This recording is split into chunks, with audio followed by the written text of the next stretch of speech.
Hello student, welcome to back my YouTube channel. तो आज हम लोग जो हैं सामाजिक विज्ञान का पेपर लाए हैं जो कि 2025 में आने वाला है। तो देखते हैं किस प्रकार से क्वेश्चन आने वाला है। तो उसी हिसाब से आप लोग भी तैयारी करके 70 में से 70 अंक आराम से प्राप्त कर सकते हैं। तो चलिए देखते हैं किस प्रकार से क्वेश्चन आया हुआ है। तो यहाँ पे देखिए पहले हमारे यहाँ पे हमारा जो समय होता है वो जो है 3 घंटा का होता है, 3 घंटे 15 मिनट, जिसमें आपको 15 मिनट जो है क्वेश्चन पेपर पढ़ने के लिए रहता है। पूर्णांक आपका 70 नंबर का रहता है। 20 बहुविकल्पीय प्रश्न रहते हैं, आपको उनको हल करके OMR शीट पर भरना होता है। फिर उसके बाद देखिए हमारा निर्देश है, सभी प्रश्न अनिवार्य हैं। इस प्रश्न पत्र के 2 खंड आ खंड बा और 20 बहुविकल्पीय प्रश्न हैं जो हम लोग को OMR शीट पर देने होते हैं। तो इस प्रकार से आपको जो है हिस्टोरी में यानी कि सामाजिक विषय में आपको मानचित्र भी भरना होता है, इसलिए आप लोग पेंसिल ज़रूर लेकर जाएं। फिर उसके बाद देखिए हमारा जो है पहला क्वेश्चन है, फ्रांस की क्रांति कब हुई। तो फ्रांस की क्रांति कब हुई? 1788 ईस्वी, 1790, 1789, 1787। इसका सही उत्तर हो जाएगा 1789 ईस्वी। फिर उसके बाद देखिए ये जो है प्रश्न पत्र हिंदी और इंग्लिश दोनों सब्जेक्ट में आता है। तो जो आपको जो आता है आप उसमें कर सकते हैं। आप जिस बोर्ड से पढ़ाई कर रहे हैं आप उसको हल कर सकते हैं। तो यहाँ पे देखिए हमारा दूसरा क्वेश्चन है, आनंद मठ उपन्यास के लेखक हैं रविन्द्रनाथ टैगोर, सुभाष चंद्र बोस, शरत चंद्र चटर्जी, बंकिम चंद्र चटर्जी। तो इसका सही उत्तर हो जाएगा बंकिम चंद्र चट्टोपाध्याय, बंकिम चंद्र चटर्जी। फिर उसके बाद देखिए हमारा तीसरा क्वेश्चन है, विश्व व्यापार संगठन WTO की स्थापना किस वर्ष की गई। तो WTO की स्थापना 1991 में हुई, 1992 में हुई, 1994 में, 1995 में। तो इसकी स्थापना जो है 1992 में हुई। फिर उसके बाद देखिए हमारा अगला क्वेश्चन है, ज्योतिबा फुले ने कौन सी पुस्तक लिखी। गुलामगिरी, स्त्री धर्म, कथा सागर, अमर जीवन। तो इसका सही उत्तर हो जाएगा गुलामगिरी। फिर उसके बाद देखिए हमारा अगला क्वेश्चन है, पांचवा क्वेश्चन, सत्ता के क्षैतिज वितरण से क्या तात्पर्य है। सत्ता का संघीय वितरण, सत्ता का अलगवादी वितरण, कार्यपालिका व्यवस्थापिका तथा न्यायपालिका के बीच सत्ता का बंटवारा, केंद्र और राज्य सरकार के बीच सत्ता का बंटवारा।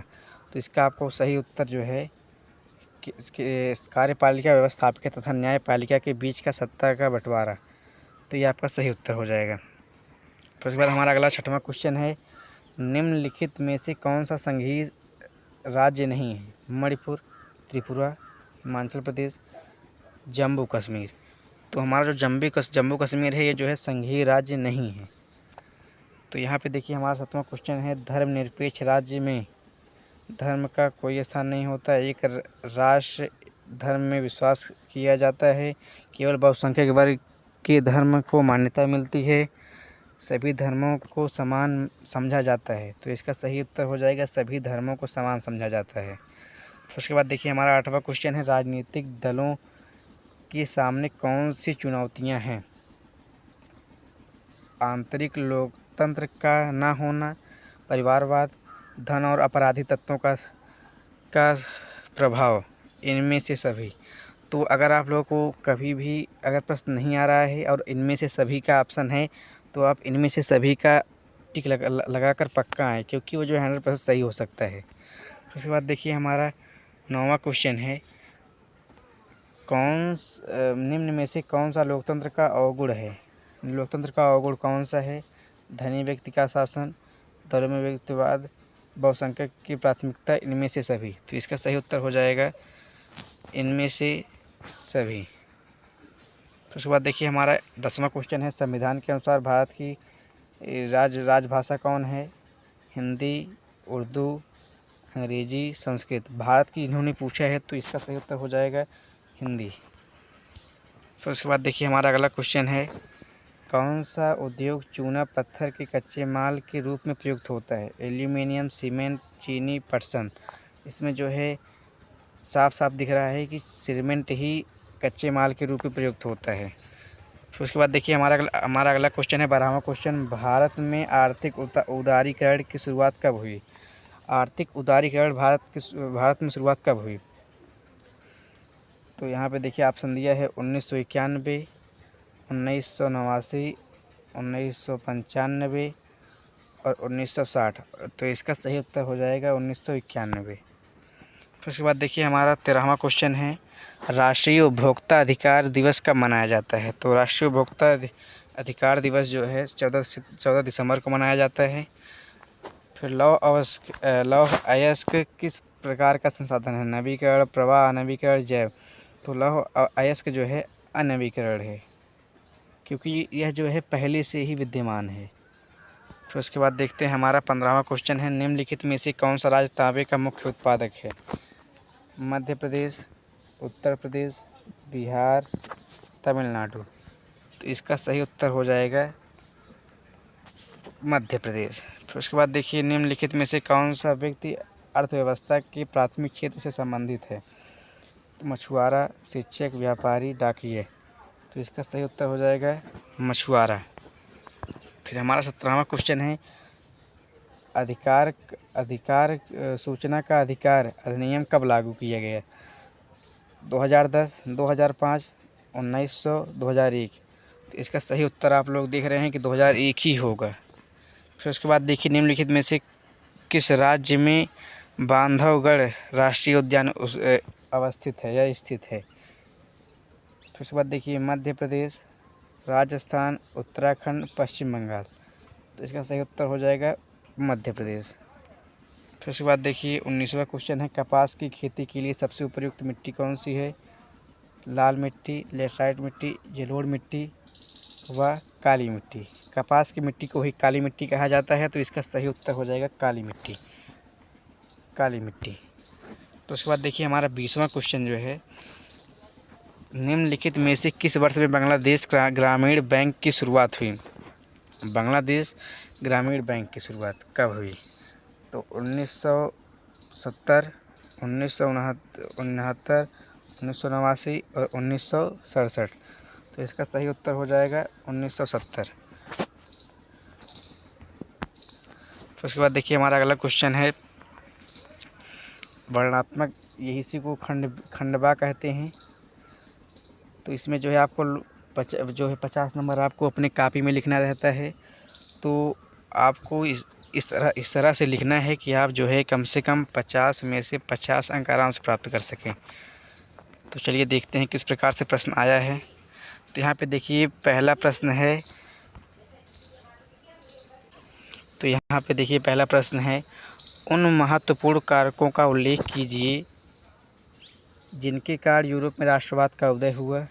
अगर आपको ये नहीं आ रहा है तो आप दूसरा कर सकते हैं, असहयोग आंदोलन के प्रमुख कारण क्या थे।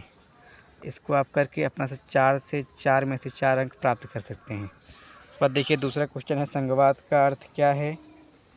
संघवाद का अर्थ क्या है? अगर आपको वो नहीं आ रहा है तो गठबंधन सरकार से आप क्या समझते हैं? तो इस बार देखिए जो है मोदी जी की जो सरकार बनी वो जो है गठबंधन से ही बनी। तो देखिए हमारा तीसरा क्वेश्चन है, विदेशी व्यापार से आप क्या समझते हैं? भारत के विदेशी व्यापार की किन्हीं 2 विशेषताओं को बताइए। आपको किन्हीं 2 विशेषताओं को बताकर 3+1 अंक प्राप्त कर सकते हैं। अगर आपको वो नहीं आ रहा तो आप दूसरा क्वेश्चन भी कर सकते हैं, आर्थिक गतिविधि से आप क्या समझते हैं। उसके बाद आर्थिक गतिविधियों का वर्गीकरण प्रस्तुत कीजिए, आप इसको भी कर सकते हैं। तो उसके बाद देखिए हमारा प्रौद्योगिकीकरण और आर्थिक विकास के कारण संसाधनों का अति उपभोग कैसे हुआ।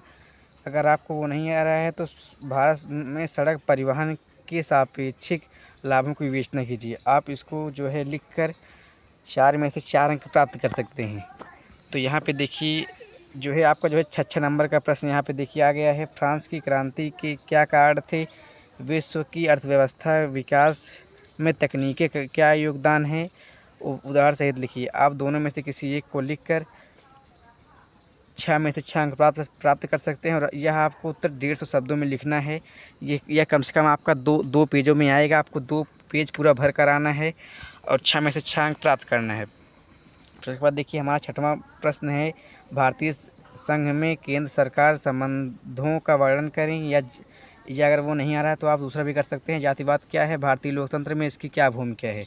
अब इसको भी करके 6 में से 6 अंक प्राप्त कर सकते हैं। फिर उसके बाद देखिए हमारा 7वां क्वेश्चन है, बहुराष्ट्रीय कंपनियां विभिन्न देशों की उत्पाद प्रक्रिया को एक दूसरे से जोड़ती ही इस कथन को स्पष्ट कीजिए।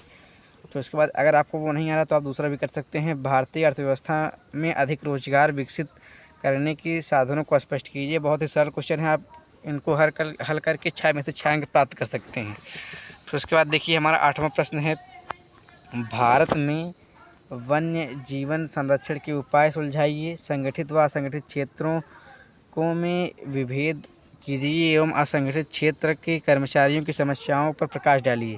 आप इसमें अंतर लिख करके स्पष्टीकरण करके आप 6 में से 6 अंक प्राप्त कर सकते हैं।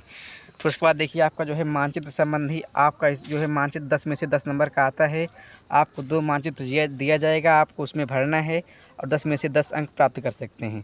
फिर उसके बाद देखिए यहाँ पे देखिए मानचित्र में भरने को क्या आया है, निम्नलिखित स्थानों को भारत के दिए गए रेखा मानचित्र में चिन्ह द्वारा नाम सहित दर्शाइए। सही नाम तथा अंकन के लिए 1/2 अंक निर्धारित किए गए हैं।